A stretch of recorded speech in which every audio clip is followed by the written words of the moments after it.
இருக்கீங்களா இல்லை ரெண்ட்டு தானா?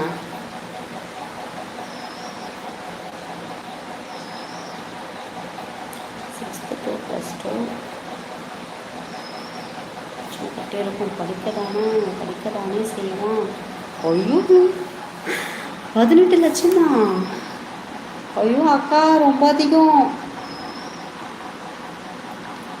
மொத்தமாக சேர்த்தே கட்டிட்டீங்களா? 18 லட்சம் இப்போ ஃபுல்லாகவே பே பண்ணிட்டீங்களா? இப்போ தான்க்கா போட்டேன். பாண்டி பிரியா வாங்க பேசலான்னு சொல்லிட்டு ஒரு ஹார்ட் போட்டேன். இது ஓகேவா? பாண்டி பிரியா வாங்க பேசலாம் போட்டேன். அக்கா இது ஓகேவா? வேறு எதனா சேஞ்ச் பண்ணவா? அக்கா அதிகம்க்கா, 18 லட்சம்னா அக்கா, நம்ம ஒரு வருஷம் சம்பாதிக்கிறதே எவ்வளோ தூரம் சம்பாதிக்கிறோம்? ஒரு வருஷத்தில் 2.5 லட்சம் 3 லட்சம் தான் நம்ம சம்பாதிக்கவே முடியுது. 18 லட்சம் எப்படி? அண்ணா நல்லா பிக்காக ஒர்க் பண்ணுறாங்க.